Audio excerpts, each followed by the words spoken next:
नमस्कार। आज मैं फिर आपके सामने अपराध की एक और घटना लेकर आया हूँ।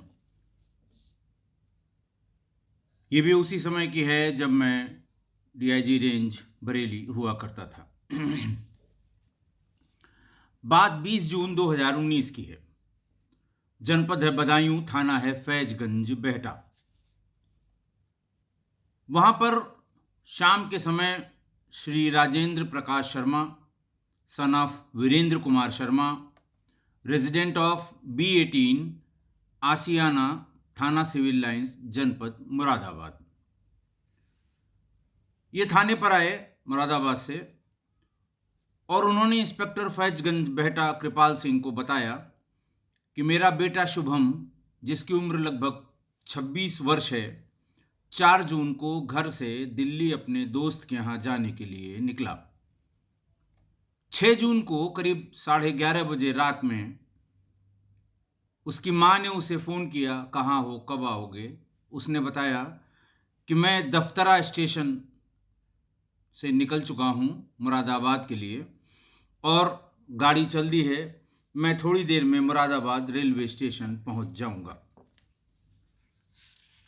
करीबन 11:30 बजे उसकी माँ को फ़ोन करके शुभम ने बताया कि मैं मुरादाबाद रेलवे स्टेशन पर उतर गया हूँ और 10-15 मिनट में घर पहुँच जाऊँगा।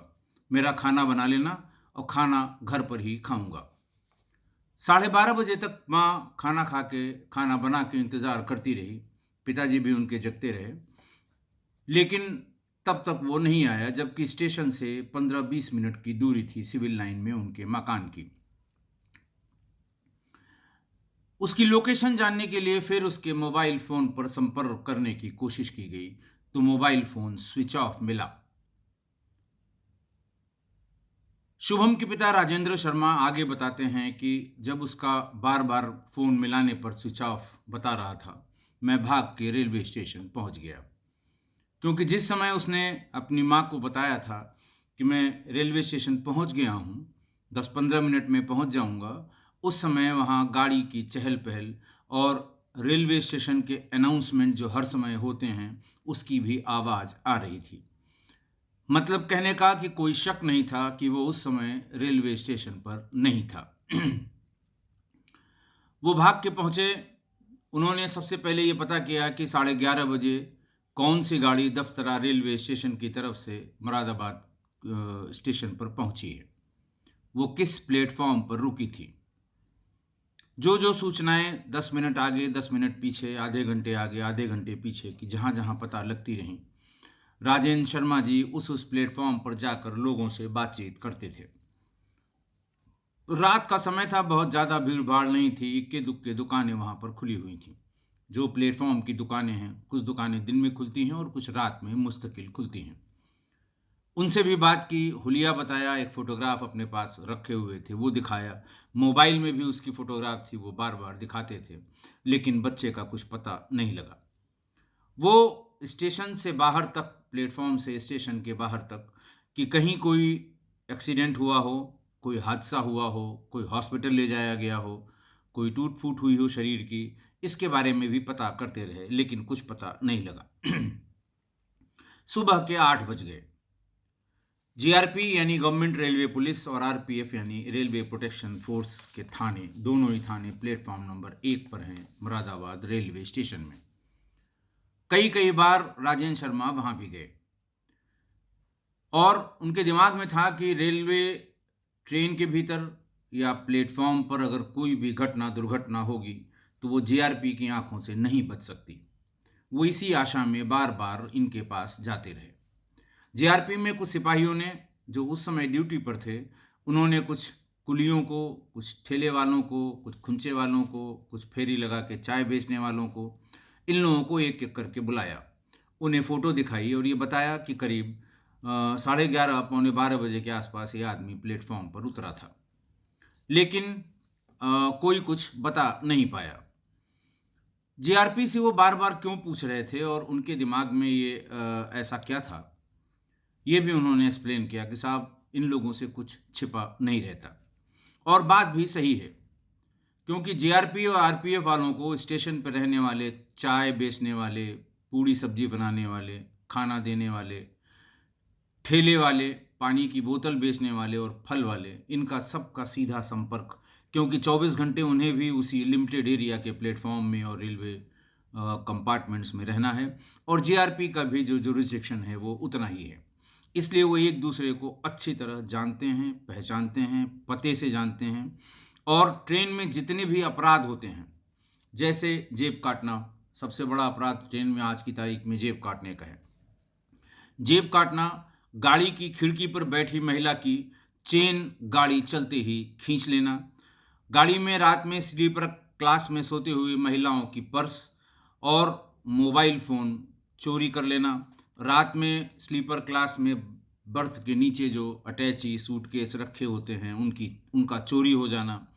ऐसे पूरे अपराधों की जानकारी जीआरपी के सभी कर्मचारियों को, सभी क्या, जिनकी जो एक्टिव ड्यूटी पर रहते हैं, जो ऑफिस वाले हैं, उनसे इसका कोई लेना देना नहीं है।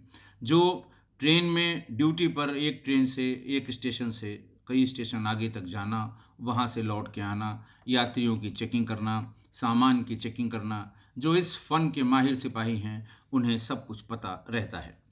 कोई भी अपराध रेलवे स्टेशन का या ट्रेन के डिब्बों का इनसे नहीं छिप सकता और न ही इनसे कोई अपराधी बच सकता है। जीआरपी और आरपीएफ दोनों के जो सिपाही हैं, ज़्यादातर लोअर रैंक के जो अफसर्स हैं, वो इन लोगों को पालते हैं। मुझे उम्मीद है आप समझ गए होंगे कि मैं क्या कहना चाहता हूँ।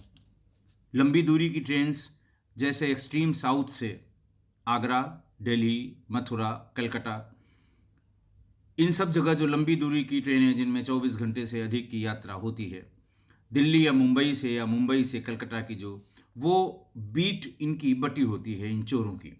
रेलवे में अपराध करने वाले लोगों की बीट बटी होती है, किस स्टेशन से किस स्टेशन तक ये करेंगे, उसके बाद के आगे कितने स्टेशन तक दूसरा आदमी करेगा जो उनके गैंग का है। तो इन्होंने अपनी बीट बांट ली है। एक और इम्पॉर्टेंट बात इसमें यह है कि सपोज करिए इन्होंने देख लिया कि 8 लोगों का ये ग्रुप है, 5 महिलाएं हैं जिनमें बहुत मोटी मोटी चेन है, लेकिन अपनी बीट में ये वो काम नहीं कर पाए, तो आगे वाले गैंग मेंबर्स को, आगे वाले गैंग को वो बेचते हैं कि हमारा टारगेट है, इसके पास इतना माल है, इतने पैसे में मैं तुम्हें बेच रहा हूँ, तुम आगे कर लेना। और बेचने के बाद अगर वो भी नहीं कर पाता तो वो आगे बेच देता है डेस्टिनेशन तक के लिए। लेकिन इस बेईमानी के इस खेल में इनका जो हिसाब किताब होता है वो बड़ी ईमानदारी का होता है।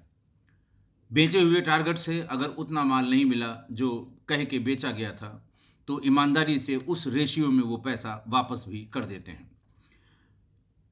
और जीआरपी वाले किसी पर्टिकुलर ट्रेन में एक दिन में कितनी अटैची चोरी हुई, कितने मोबाइल चोरी हुए, कितनी जेबें काटी गईं और कितनी चेनें छीनी गईं, इनका हिसाब किताब रखते हैं। बहुत आसान है, जो भी सूचना जीआरपी के किसी थाने या चौकी पे अलोंग द रेलवे ट्रैक जहां गाड़ियां रुकती हैं आती हैं, वो आगे कम्युनिकेट करने के लिए कि फला गाड़ी में ये सूचना है, आगे के स्टेशंस को ये कन्वे की जाती हैं, फास्टेस्ट मीन से कन्वे की जाती हैं। तो वो इनकी जानकारी में होता है कि आज फला ट्रेन में 4 अटैचियाँ चोरी हुई, आज फला ट्रेन में 5 चेन खींची गई। तो ये पूरी जानकारी उसकी रखते हैं और उन्हें पता होता है कि किस ट्रेन का कौन सा गैंग कहाँ से कहाँ तक गया था। फिर जीआरपी इसका हिसाब किताब कर लेती है, उनसे संपर्क कर लेती है और ये मामला 24 घंटे में ही सलट जाना चाहिए। सूचना 24 घंटे में उन तक पहुंच जानी चाहिए और 24 घंटे में इनका कट इनको मिल जाना चाहिए, क्योंकि जैसे ही ड्यूटी चेंज हो जाएगी इनका क्लेम ख़त्म हो जाता है। मैं आपको जो ये बातें बता रहा हूँ, ये कोई सुनी सुनाई बातें, किस्से कहानी की बातें नहीं बता रहा हूँ। अपनी कैरियर में बहुत ढेर सारे ट्रेन के ऐसे चोरों के गिरोहों के सस्टेन्ड इंटरोगेशन में ये सब बातें पता लगी हैं। जो लोग भी जीआरपी में रहे हैं या जो बड़े स्टेशंस वाले बड़े डिस्ट्रिक्ट्स में रहे हैं, उनको सबको ये जानकारी है। बोलता है कोई या नहीं बोलता है, ये उसकी मर्जी है। मैं आपको इसी सिलसिले में एक घटना बताना चाहता हूँ। घटना यूँ है कि अगस्त 13 में प्रोफेसर एन जनार्दन, जो पीएचडी थे, ये प्रोफेसर थे इंग्लिश डिपार्टमेंट में मुस्लिम आर्ट्स कॉलेज तिरुवितांकोड में। थिरुविधानकोडे, ये जिले का नाम है जो कन्याकुमारी, जो जगह का नाम है जो कन्याकुमारी जिले में है।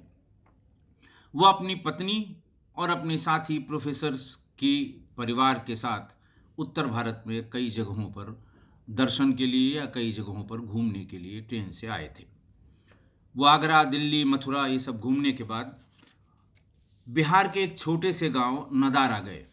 सामान्य रूप से कन्याकुमारी से आने वाले या उधर केरला से आने वाले लोग नदारा जरूर जाते हैं, क्योंकि नदारा तिरुवन्नामलाई के संत स्वामी योगी राम सूरत कुमार का जन्म स्थान है। ये पूरा ग्रुप वहाँ गया, जन्म स्थान पर दर्शन किया और वहाँ से वो छपरा रेलवे स्टेशन पर आया। छपरा रेलवे स्टेशन पर उनका रिजर्वेशन गंगा कावेरी एक्सप्रेस गाड़ी में था। वहाँ से ये चेन्नई जाने के लिए, फाइनल डेस्टिनेशन चेन्नई जाने के लिए छपरा से ये गंगा कावेरी में चढ़ गए। प्रोफेसर जनार्दन मिडिल सीट पर थे, सेकंड क्लास जो बर्थ होती हैं उनमें, और उनकी पत्नी लोअर बर्थ पे थी। जैसे ही ट्रेन इलाहाबाद जंक्शन के भीतर हुई है, धीमी होनी शुरू हुई कि प्लेटफॉर्म आ जाएगा, सुबह के करीब 4 बज रहे थे। वैसे ही ट्रेन में चलने वाले गैंग्स के कुचक्के ने श्रीमती जनार्दन, प्रोफेसर जनार्दन की पत्नी के गले की एक मोटी चेन को खींच लिया। चेन खींचते ही वो फौरन, हल्की सी गाड़ी धीमी हुई थी और ट्रेन से उतर गया प्लेटफॉर्म आने के थोड़ा पहले। श्रीमती जनार्दन बर्थ से नीचे गिर गईं, जोर से चिल्लाईं। जनार्दन साहब भी तुरंत कूद के नीचे आ गए। उनके जो और साथ में ग्रुप के लोग थे, तमाम प्रोफेसर से उनकी फैमिली थी, वो सब आ गए। स्टेशन पर गाड़ी खड़ी हो गई। इलाहाबाद स्टेशन पर भाग के ये लोग प्लेटफॉर्म पर पहुंचे, मदद की गुहार की। वहाँ जो भी पुलिस वाले दिखाई दे रहे थे उनसे ये घटना बताई। लोगों ने जो वहाँ थे कि साहब जीआरपी में जाइए, रिपोर्ट लिखाइए। ये जीआरपी तक गए, वहाँ कोई उन्हें जिम्मेदार आदमी नहीं मिला। मुंशी लोगों ने कहा कि साहब आप सूचना सवेरे दे दीजिएगा फ़ोन से, और फ़ोन नंबर हमारे पुलिस स्टेशन का जो बाहर बोर्ड लगा है उस पर लिखा हुआ है। ये सब यहाँ वहाँ बात करते करते तब तक गाड़ी के चलने का सिग्नल हो गया। मायूस होकर ये सब फिर अपनी गाड़ी में बैठ गए।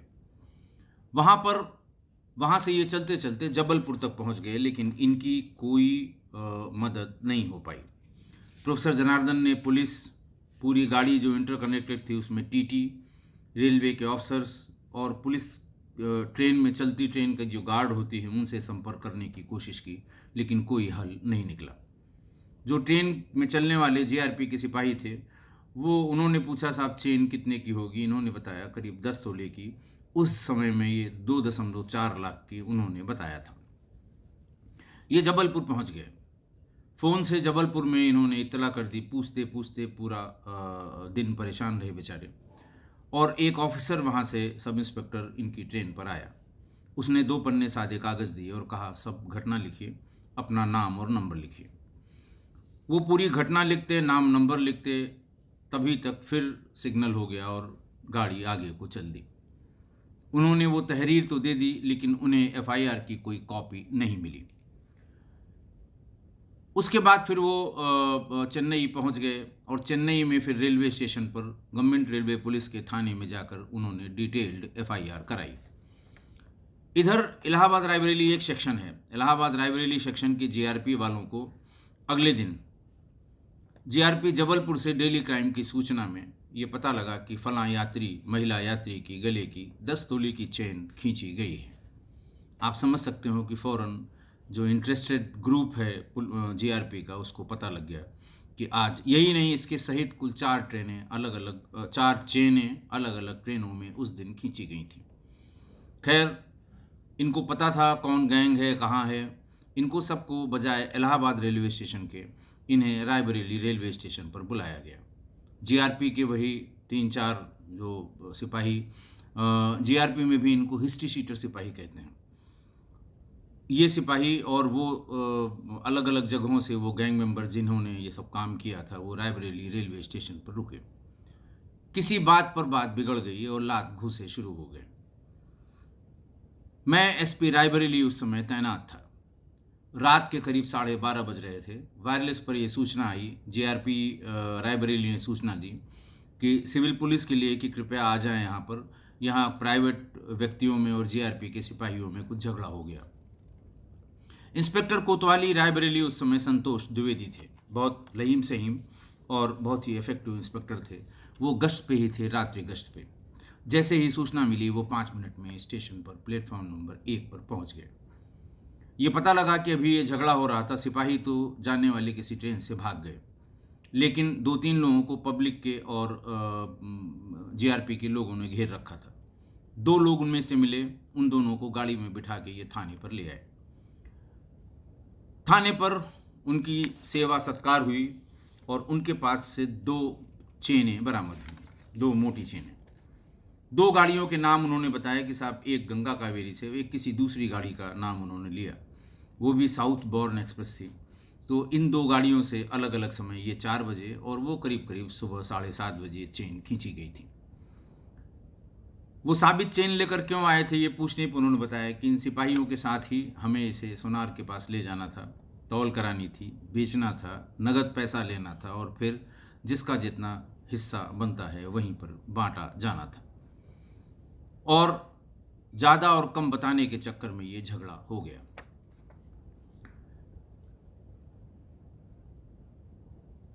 ये भी बताया कि साहब पूरे साउथ के लोग होते हैं और ये भी बताया कि हमारा सबसे इजी टारगेट होते हैं। साउथ की महिलाएं बहुत ज़्यादा गहना पहन के चलती हैं और ख़ासकर जब वो मथुरा, अयोध्या या बाकी धार्मिक स्थानों पर जाती हैं तो बहुत ढेर सारे गहने पहनी होती हैं। तो वो हमें बेचे जाते हैं, वो यात्री बेचे जाते हैं। वहाँ से शुरू होता है और आगे तक हम लोग उसको लेते हैं और कहीं न कहीं उसमें हाथ साफ कर लेते हैं। संतोष द्विवेदी चूंकि इफेक्टिव इंस्पेक्टर था, उसने जब उनसे पूछा तो उन्होंने बताया साहब इलाहाबाद में, तो इलाहाबाद की जीआरपी से उन्होंने संपर्क किया। आसपास की एक डेट बताई कि फलां तारीख को ये जो है ये घटना हुई थी। उन्होंने बताया कि हाँ ये घटना हुई थी। तहरीर उन्होंने दी थी, हम उन्हें कॉपी नहीं दे पाए, ट्रेन चली गई। उनका नाम श्री एन जनार्दन, प्रोफेसर जनार्दन था और वो अपना मोबाइल नंबर ही लिख पाए थे, तब तक ट्रेन चली गई। संतोष द्विवेदी ने वो नंबर उनसे ले लिया। उस नंबर पर मिलाकर बात करने की कोशिश की तो प्रोफेसर जनार्दन हिंदी नहीं समझ पा रहे थे, वो इंग्लिश में बोल रहे थे। फ़ोन काट दिया और फ़ोन काटने के बाद मेरे पास संतोष द्विवेदी, इंस्पेक्टर कोतवाली आ गए। उन्होंने कहा साहब इस तरह से गैंग के कुछ लोग पकड़े गए हैं, बंटवारे की झंझट में झगड़ा हुआ और 2 चेनें मिली हैं, साउथ इंडियन लोगों की चेनें हैं, महिलाओं की, ट्रेन से लूटी हुई, ये ट्रेन के लुटेरे हैं। एक नंबर ज़रूर मुझे मिला है, लेकिन इस नंबर पर जो सज्जन बोल रहे हैं वो मेरी हिंदी नहीं समझ पा रहे हैं और वो अंग्रेज़ी में जो बोल रहे हैं वो मैं नहीं समझ पा रहा हूँ। मैंने उनसे फ़ोन लिया, अपने फ़ोन से, अपने राजकीय फ़ोन से उस नंबर को पर फ़ोन मिलाया। प्रोफेसर जनार्दन उस तरफ थे।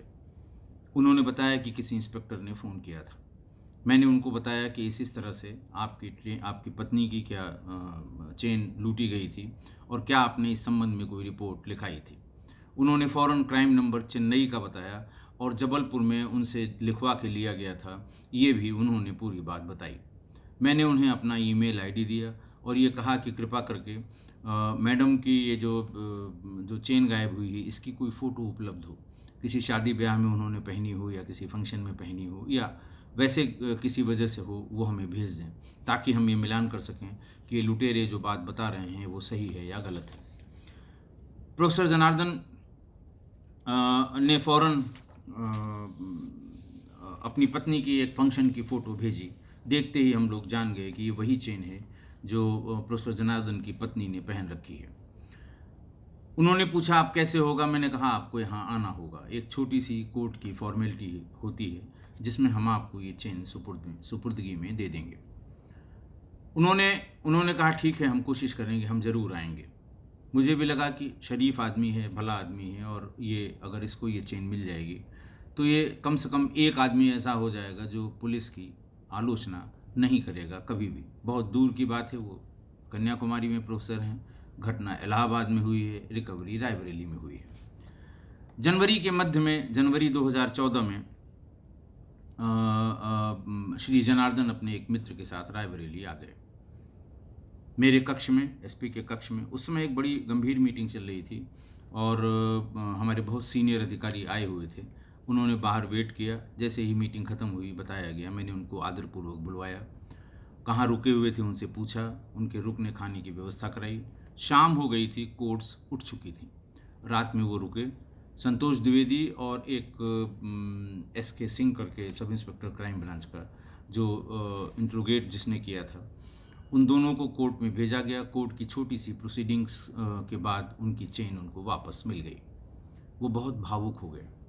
वो धन्यवाद करने आए और बोले, मैं इतना परेशान इसलिए था, इतना पैसा ट्रेन का खर्च करके यहाँ तक इसलिए आया हूँ क्योंकि ये मेरी पत्नी का मंगलसूत्र था और ये मंगलसूत्र उन्होंने अपनी शादी में उनको उनके पेरेंट्स ने दिया था और अपनी शादी का ये मंगलसूत्र है। और हम लोग शादी के मंगलसूत्र विवाहिता महिलाएं जब तीर्थाटन पर जाती हैं तो पहन कर जाती हैं ताकि उनका सुहाग, उनका मंगल वो अखंड रहे और दीर्घजीवी हो। प्रोफेसर जनार्दन ने कन्याकुमारी पहुंचकर बहुत ही भावुक मेल भेजा कि मैं कभी सोच भी नहीं सकता कि इस तरह से चोरी गई या लूटी गई हमारी पत्नी का मंगलसूत्र कभी मुझे वापस भी मिलेगा। और मैं आप लोगों को उनकी ईमेल आईडी भी दे रहा हूँ, मैं बोल रहा हूँ, आप ज़रूर नोट कर लें। और उस समय जो उनका मोबाइल नंबर, मैंने भी मेल पे सर्च किया था, 2014 में जो उनका मोबाइल नंबर था वो भी मैं दे रहा हूँ। वो बहुत ही सज्जन और भावुक व्यक्ति हैं, पढ़े लिखे हैं, बहुत जानकार व्यक्ति हैं। मुझे उम्मीद है कि आप अगर उनको मेल करेंगे तो वो पूरी घटना आपको ज़रूर बताएंगे, या जो उन्होंने मेल मुझे भेजी थी वो आपको ज़रूर भेजेंगे। उनकी मेल आईडी है JANANGC, JANANGC@gmail.com और उनका नंबर है 9443133739। मैं फिर रिपीट कर रहा हूँ, उनका मोबाइल नंबर जो 2014 में अपने मेल में उन्होंने मुझे भेजा था, उसके बाद मेरी बात नहीं हुई, वो नंबर था 9443133739, प्रोफेसर एन जनार्दन। ये बातें मैंने बात की बात में, जब रेलवे की बात आई और उस गुमशुदा के पिता रेलवे में 3 दिन तक परेशान रहे, इसलिए मैंने बात की बात में बताई कि क्यों वो बार बार रेलवे स्टेशन की तरफ, बार बार जीआरपी की तरफ भाग रहे थे। 3 दिन वो इसी आस में रेलवे स्टेशन मुरादाबाद के चक्कर लगाते रहे कि अगर कोई घटना दुर्घटना रेलवे स्टेशन पर हुई होगी तो जीआरपी वालों से नहीं छिप सकती और हमें हमारे बेटे का पता लग जाएगा। इट्स ओपन सीक्रेट कि ट्रेन और स्टेशन में कोई घटना रेलवे पुलिस से छिपने का प्रश्न ही नहीं उठता। आप पूछेंगे तो मना कर देंगे। आपके साथ कोई घटना हुई है, वो कहेंगे ठीक, हम विवेचना करेंगे। लेकिन सत्य ये है कि उनसे कभी, क्योंकि बहुत छोटा दायरा उनके सुपरविज़न का और बहुत छोटा दायरा क्राइम करने वालों का, एक डिब्बे का दायरा, 70-80 आदमी उसमें, लंबी दूरी की ट्रेन है, उसमें कौन भीतर चाय बेचने जा रहा है, कौन भीतर सामान बेचने जा रहा है, एक एक आदमी का हिसाब किताब। क्योंकि लाइसेंस वेंडर्स बहुत कम हैं जो ट्रेन के भीतर इस तरह से भागते दौड़ते हैं, ये सब अनलाइसेंस्ड हैं और बिना पुलिस के कनाइवेंस के वो डिब्बों के भीतर इस तरह की चहलकदमी नहीं कर सकते। खैर, 7 तारीख को जीआरपी में किसी सज्जन सब इंस्पेक्टर ने श्री शर्मा से ये कहा कि आप शाम को या रात में 11 बजे के बाद आइएगा, तब थोड़ी भीड़ भाड़ कम होती है। मैं प्लेटफॉर्म नंबर 1 और एग्ज़िट यानी बाहर निकलने के रास्ते के जो सीसीटीवी लगे हुए हैं उनकी फुटेज निकाल कर रखूँगा। आप इत्मीनान से देखिए, 1-2 दिन लग सकते हैं क्योंकि बहुत हैवी डाटा होता है। और पहचान के देखिए कि बेटा आपका स्टेशन पर उतरा भी कि नहीं उतरा, और उतरा तो फिर किधर गया। खैर, उन्होंने 2 दिन 8 और 9 जून को 2 दिन लगातार राजेंद्र शर्मा जी ने फुटेज देखी और उन्हें उनका बेटा शुभम शर्मा अकेले बाहर जाते हुए सही सलामत दिख गया। जहाँ तक कैमरे की रेंज थी वहाँ तक वो बिल्कुल सही सलामत बाहर की तरफ जा रहा था। इस पर उनको ये इत्मीनान हुआ कि कोई घटना रेलवे स्टेशन या रेल के डिब्बों के भीतर नहीं हुई है। वहाँ से वो सीधे थाना सिविल लाइन मुरादाबाद गए और उन्होंने गुमशुदगी लिखाकर बच्चे को ढूंढना शुरू किया। गुमशुदा की जो एसओपी है, मैं बहुत बार रिपीट कर चुका हूँ। पोस्टर लगते हैं, इश्तहार छपते हैं, रेलवे स्टेशन और बस अड्डों पर इश्तहार चिपकाए जाते हैं, दूरदर्शन से प्रसारण किया जाता है। डिस्ट्रिक्ट क्राइम रिकॉर्ड ब्यूरो और national crime record bureau, state crime record bureau से उस तारीख के बाद की जो अज्ञात लाशें हैं उनकी सूचना मंगाई जाती है। रेंज या जोन के सभी ज़िलों को ये बताया जाता है कि इस अमुक तारीख के बाद अगर कोई अज्ञात लाश मिली हो या कोई घायल अवस्था में अस्पताल में भर्ती हो तो उसकी सूचना दी जाए। ये सभी मुरादाबाद की पुलिस ने अपना काम शुरू किया और वो काम करते रहे। गायब होने के करीब 15 दिन बाद सिविल लाइंस थाने को, मुरादाबाद के सिविल लाइंस थाने को ये सूचना मिली कि इसी हुलिया की एक अज्ञात लाश बदायूं के थाना फैजगंज बेहटा में सड़क के किनारे 9 तारीख को ही पड़ी मिली थी। 8 तारीख को पड़ी मिली थी और 9 तारीख को इसकी सूचना हुई थी और 9 को ही इसका पंचायतनामा और पोस्टमार्टम कराया गया था। राजेंद्र शर्मा जी को जब ये सूचना मिली तभी वो भाग के फैजगंज बेहटा थाने पर गए थे और अपना पूरा किस्सा उन्होंने कृपाल सिंह प्रभारी निरीक्षक को बताया। उन्होंने जो अपने रिकॉर्ड हैं वो देखकर बताया कि 9 तारीख को इस बॉडी की वहाँ सूचना मिली थी और वो उस समय तक काफ़ी सड़गल गई थी और सिर पर चोट से ये अंदाज़ लग रहा था कि शायद आपके बच्चे ने शराब पी हो और किसी गाड़ी से टकरा गया हो।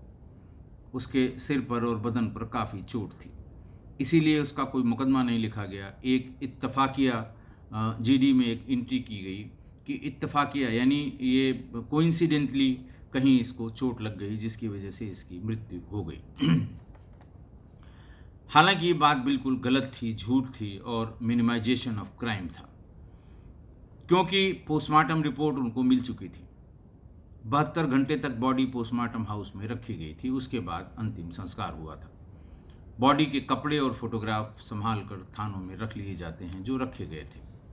पोस्टमार्टम रिपोर्ट में बहुत स्पष्ट था cause of death due to antemortem injuries. ना तो कोई मल्टीपल फ्रैक्चर था, ना ब्रूजेस थे शरीर में कहीं भी, और ना ही इम्पैक्ट से लगने वाली जो चोटें होती हैं वो थीं। फिर भी इसको इत्तफाकिया लिख के टरका दिया गया और फौरन राजेंद्र शर्मा जी से एक तहरीर ली गई और इस इत्तफाकिया घटना को अपराध में तरमीम किया गया।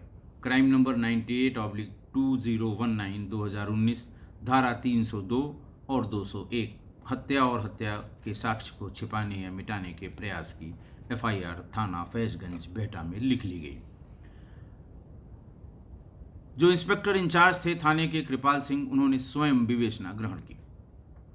राजेंद्र शर्मा जी से बच्चे के बारे में डिटेल पूछताछ की और ये भी पूछा कि इसकी किसी से रंजिश कोई नहीं बताई गई। दोस्ती पूछी गई तो राजेंद्र शर्मा ने बताया कि इसके 2 बहुत ही अच्छे दोस्त थे, एक का नाम बंटी दीक्षित, दूसरे का नाम विशाल शर्मा।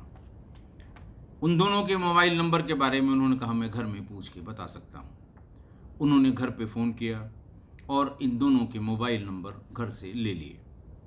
इंस्पेक्टर कृपाल सिंह ने फ़ौरन ये नंबर सर्विलांस सेल बदायूं वालों को उपलब्ध कराए और ये कहा कि इसकी डिटेल एनालिसिस करके फ़ौरन बताइए, क्योंकि करीब 15 दिन पहले इस आदमी की हत्या हुई है और आज इनके घर वालों को ये पता लगा है कि ये बॉडी उन्हीं के बेटे की है। क्योंकि जैसे ही ये बताया गया कि इत्तेफाक क्या लिखी गई है, फ़ोटोग्राफ थाने के रिकॉर्ड से बाहर निकाल के, और जो वहाँ आप देखेंगे थानों में बाहर गीले होते हैं कपड़े पोस्टमार्टम के समय, तो जो बाहर पेड़ों में या कहीं टहनी पे या खूंटियों में वो बंडल बना के उस पर एक चिप्पी लगा के कि किस मुकदमे से संबंधित ये माल मुकदमाती है, वहाँ पर टांग दिए जाते हैं। उससे निकाल कर जैसे ही उनके पिता को वो कपड़े और फोटो दिखाई गई, वो चिल्ला कर रोने लगे और बेहोश होकर वहीं थाना परिसर में गिर गए। उन्हें उठाया गया। फिर उसके आगे की बात इंस्पेक्टर इंचार्ज ने उनसे पूछी। सर्विलांस वालों ने अगले ही दिन फैजगंज बेहटा के इंस्पेक्टर और विवेचक को ये बताया कि साहब 3 नंबर बहुत आवश्यक हैं, बहुत इम्पॉर्टेंट हैं, जिनसे बहुत बार बात हुई है, जिनमें से एक नंबर तो संभवतः किसी महिला का होना चाहिए, क्योंकि उससे रात में दिन में बहुत बार बात हुई है। तीनों नंबर को फिजिकली वेरीफाई करने के लिए फैजगंज बेहटा ने एक टीम को मुरादाबाद भेजा। एक नंबर जिससे बहुत ज़्यादा बात हो रही थी और जिसके लिए कहा गया कि महिला का होना चाहिए, वो नेहा नाम की एक 23-24 साल की लड़की का नंबर था। दूसरा उस लड़की के भाई बंटी दीक्षित का था और तीसरा बंटी दीक्षित के दोस्त विशाल शर्मा का था। ये तीनों नंबर इस लिहाज से बहुत इंपॉर्टेंट थे क्योंकि तीनों की बात किसी की कम और किसी की बहुत ज़्यादा नेहा से हुई थी। महिला इंस्पेक्टर और उसके साथ महिला पुलिसकर्मियों को लेके एक टीम मुरादाबाद गई और नेहा को वहाँ से ले आई। थाने पर आकर उसे बताया गया कि ऐसे ऐसे शुभम शर्मा नामक एक व्यक्ति की 15 दिन पहले हत्या हो गई और 3 दिन पहले उनके पिताजी यहाँ आए थे, मुकदमा लिखा गया था और आपके नंबर बहुत ज़्यादा रिफ्लेक्ट हो रहे हैं मृतक के मोबाइल फ़ोन पर। जैसे ही उसने ये जाना कि शुभम की हत्या हो गई है, फपक फपक कर रोने लगी और उसने बताना शुरू किया कि मृतक शुभम से उसका बहुत लगाव था, वो बहुत प्यार करती थी और उससे शादी करना चाहती थी। इसी बीच में नेहा ने बताया कि इसी बीच में मेरे भाई बंटी दीक्षित का एक दोस्त विशाल शर्मा घर पे बहुत आने जाने लगा और मौका देख के वो मेरे साथ कभी बातचीत करता था, कभी छेड़खानी करता था। मैंने उसको अपना नंबर नहीं दिया, उसने किसी तरह पता किया और मोबाइल फ़ोन पर देर सबेर फ़ोन करने लगा, फ़ोन पर परेशान करने लगा। मैं जब उसका नंबर ब्लॉक कर देती थी तो वो नए सिम और नए फ़ोन से मुझे फिर परेशान करने लगा। आज ही जाकर एक दिन मैंने अपने माँ बाप और अपने भाई बंटी को बताया कि विशाल शर्मा का घर में आना जाना बिल्कुल बंद कर दीजिए, ये बहुत परेशान करता है, छेड़खानी करता है, बहुत तंग कर रहा है, इसकी नज़र बहुत साफ नहीं है, हमें इसकी नज़र में खोट लगता है। उनके माँ बाप और भाई तीनों ने कहा कि अरे उसमें कुछ नहीं है, हम लोग उसी से तुम्हारी शादी कराने की सोच रहे हैं, वो बहुत दिन से आ रहा है, तुम्हारी बहुत तारीफ़ करता है, तुम्हारे बारे में अच्छा कहता है और लड़का ठीक है, क्यों ना उससे तुम्हारी शादी करा दी जाए। ये सुन के नेहा बहुत नाराज़ हो गई। उसने कहा शादी करानी ही है तो शुभम से मेरी शादी कराइए, मैं शादी करूंगी तो सिर्फ शुभम से करूंगी, इस आवारा और लोफर लड़के से मैं किसी कीमत पे शादी नहीं करूंगी। और बार बार वो ये कहती रही कि इसका पहले तो घर पे आना बंद कराइए, ये क्यों घर पे आता है, क्यों मौका देख के ये चला आता है और क्यों मेरे साथ इस तरह की बातें करता है। जैसे ही नेहा ने थाने पर यह बात बताई, कृपाल सिंह पूरा माजरा समझ गए। उन्होंने फौरन 2 बड़ी टीमें भेज के बंटी दीक्षित और विशाल शर्मा को उनके घरों से उठवा लिया, थाने पर ले आए। पुलिसिया स्वागत सत्कार और श्रेणीबद्ध पूछताछ, खासकर विशिष्ट पूछताछ शुरू हुई। और थोड़ी देर में जब मैंने पहले भी आपसे कहा था कि जो ये मजनू टाइप के लोग होते हैं, आशिक मिजाज जो होते हैं, सीटियाबाज भी जिनको कहते हैं, ये विशिष्ट पूछताछ को या यंत्र वाली पूछताछ को झेल ही नहीं सकते। इनका दम, इनकी शक्ति दूसरी तरफ होती है, ये इतना नहीं झेल सकते। और वही हुआ, थोड़ी देर में इन्होंने सब तोते की तरह बता दिया। उन्होंने कहा कि जिस दिन नेहा ने सबको बताया कि मैं इससे शादी नहीं करूंगी विशाल से, और शादी करूंगी तो सिर्फ शुभम से करूंगी, उसके बाद से विशाल बहुत ज़्यादा घर आने लगा और नेहा के माँ बाप को बार बार उन पर दबाव बनाने लगा कि इसको किसी भी तरह से शादी के लिए राजी करिए। बंटी पर भी दबाव बनाने लगा कि तू उसका भाई है, उसको राजी कर, मैं शादी इसी से करूँगा और अच्छे से रखूँगा, इतना पैसा है, दुनिया भर की बातें जो इस तरह के लोग बरगलाने का करते हैं, वो बात करता रहा। लेकिन नेहा ने किसी भी कीमत पर यह बात मानने से इनकार कर दिया कि मैं मर जाऊंगी लेकिन इससे शादी नहीं करूंगी। इतना जानने के बाद एक दिन बंटी और विशाल ने यह कहा कि जब तक ये जिंदा है ये कभी तुमसे शादी नहीं करेगी, पहले कुछ इंतजाम करो, इसको रास्ते से हटाओ, तभी तुम्हारी शादी मेरी बहन से हो पाएगी। बंटी और विशाल ने तय किया कि अब इसको रास्ते से हटाना ही है। वो उसकी गतिविधियों पे नज़र रखने लगे। किसी और से बात करा के उस दिन इनको पता लगा कि वो ट्रेन से मुरादाबाद रेलवे स्टेशन पर पहुंच रहा है। ये दोनों अपनी गाड़ी से स्टेशन के बाहर पार्किंग के उस पार अपनी गाड़ी लगाकर वेट करते रहे। बंटी ने दूर से देख के पहचान लिया कि वो आ रहा है। वो वहाँ से सीधे निकला और टेम्पो स्टैंड की तरफ, टेम्पो के चक्कर में लाइन लगा के वहाँ खड़े होते हैं, आवाज़ लगाते हैं कहाँ कहाँ चलना है। उसकी तरफ जैसे ही बढ़ा, ये गाड़ी लेकर उसके पास। बंटी ने उससे कहा कि अरे भाई, यहाँ कहाँ, इतनी रात में कहाँ दिखाई दे रहे हो? तो उसने कहा कि मैं आ रहा हूँ दिल्ली से और घर जाना है। इन लोगों ने कहा कि हम भी अपनी बुआ को छोड़ने आए थे, हम लोग भी घर चल रहे हैं और हम तुमको घर तक छोड़ देंगे, घर पर ड्रॉप कर देंगे। उन्होंने, बंटी गाड़ी चला रहा था, अपने साथ में उसने शुभम को बिठा लिया और विशाल पीछे की सीट पर बैठ गया। जैसे ही लोग स्टेशन से थोड़ा आगे बढ़े, विशाल ने गाड़ी में रखी एक भारी लोहे की रॉड से सिर पर पूरे दम से रॉड मार दी। वहीं पर शुभम बेहोश हो गया। उसको लेके ये सीधे स्टेशन से बरेली वाले हाईवे पर, जीटी रोड पर आ गए। और जीटी रोड पर आते ही बीच में उनको ये शक हुआ कि शायद उसको होश आ रहा है, मरा नहीं है। उन्होंने आगे वाली सीट से उसको पीछे वाली सीट के बीच में डाल दिया और दोनों ही आगे बैठ गए। बंटी चलाने लगा और विशाल बगल की सीट में बैठ गया। रास्ते में एक जगह रोक के, जहाँ ईंटें बहुत थीं सड़क के किनारे, रोक के ईंट ले आए और ईंट से भीतर बैठ के उसके सिर को कुचल दिया। वहाँ से सीधे बरेली पहुँचे। बरेली से बरेली बदायूं हाईवे पर वहाँ पहुँच गए और फैज़गंज बेहटा के पास एक जगह सुनसान देखकर गाड़ी एकदम किनारे करके दोनों ने उसको हाथ से जोर से झाड़ियों में फेंक दिया। फेंक के वहाँ से वापस आ गए। भोर में करीबन 3 बजे इन लोगों ने उसके शव को फैज़गंज बेहटा में सड़क के किनारे भेज दिया था, फेंक दिया था।